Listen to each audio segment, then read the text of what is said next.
Now, unfortunately, yesterday was a very unfortunate one for 5 Kano players who were shot by gunmen in an attack on the club's entourage as they traveled to Owerri for the start of the new Nigerian Premier League season. As a result, Saturday's match against Heartland has been postponed indefinitely.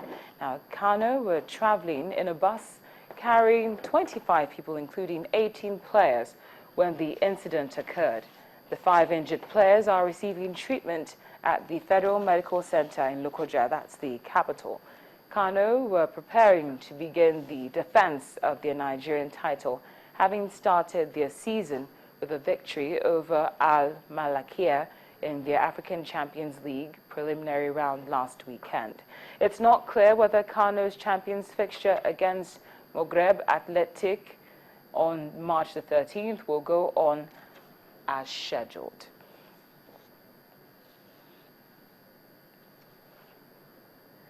Joining us now in studio is our sports correspondent, Yemi Adebayo. Yemi, thank you for speaking with us on Network Africa. It seems every time I call you, it's for bad news.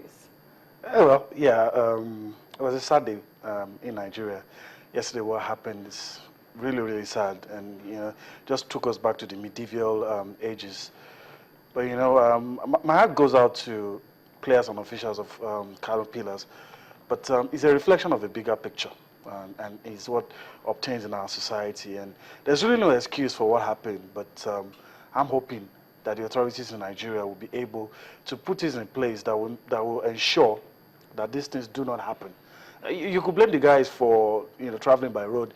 Probably you could say they should have traveled by air. You could look at some of those logistics, but you also want to factor in the fact that some of these clubs are sponsored by patrons who gain nothing from sponsoring them. So I mean, the funds most times not available, and they have to make do with what they have.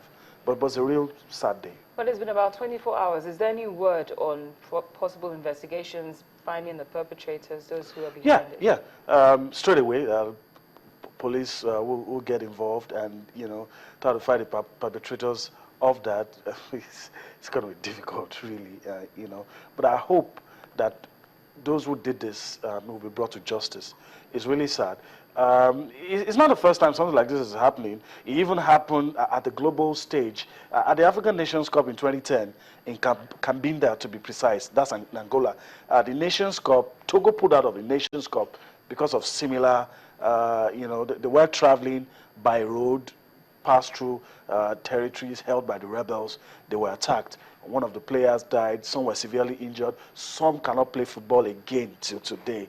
It's really sad. I never thought we were going to see that in Nigeria, but I'm hoping that the guys who did that, because there's no justification for that aggression. Now, a quick one. The game is scheduled for tomorrow. Obviously, have been postponed indefinitely. So what? The one involving Pillars. Okay, the one involving Pillars. Thank you for correcting me. The one involving the Pillars has been postponed indefinitely. What about that which was scheduled for the 13th? Is it possible? I think it's given that it's not going to happen. It's not. I think first Kano Pillars have to appeal.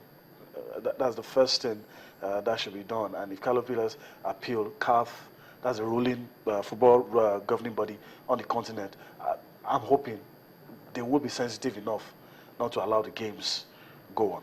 So how will this affect their participation in the African Champions League? Well, if they have to appeal first, and if CAF does not shift, I know CAF will shift once they make that appeal. But the first thing to be done is to make that appeal. And look, CAF, this is what happened. 5 of our key players are injured, our personnel, the officials, this is what happened. Even if, you could say nobody died, but these guys were severely injured. Yes. And apart from that, they're in no mood to play football. That's true.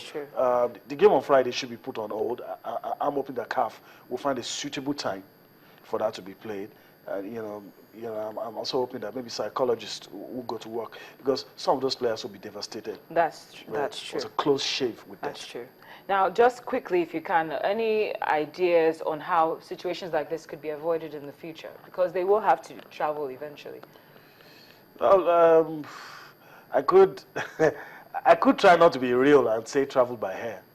But as someone who knows what obtains in the Nigerian league, I know that these things happen. I know that funds are not really available, and that's what makes all of these things happen. And the people that sponsor these clubs will tell you that what am I getting in return? So you have to make do with this. They were going to Owerri, from Kano to Owerri. I mean, that's long enough, if you ask me. And the best way to avoid something like this is travel by air, and that the government will tighten up security. That's true. Thank you so much, Yemi. Nice to have you. Hopefully, I'll have you for a more pleasant conversation. Hopefully. We've been speaking to our sports correspondent, Yemi Adebayo. Now, we're going to round things up here on Network Africa. Sunday, March the 8th, is International Women's Day, and in anticipation of that glorious day, which celebrates women like myself, Egypt has opted to hold a beauty contest with a difference. The contestants sashay down the ramp wearing fashionable clothes in an effort to look their best. The only difference was that they had to be plus size in order to participate. A few days before the world marks International Women's Day, organizers hope not only to celebrate all women in Egypt, but to also promote the idea that beauty comes in all the forms and shapes. Now, the organizer, Marwa Al-Said, said she launched the contest a year ago, and after having struggled for years as an overweight woman, she said that she could not find a partner because of her weight, and weight loss surgeries were way too expensive. Now, finding clothes that would fit her was also a problem. That's what gave her the idea to begin with. She believes that people's worth must not be evaluated by appearances.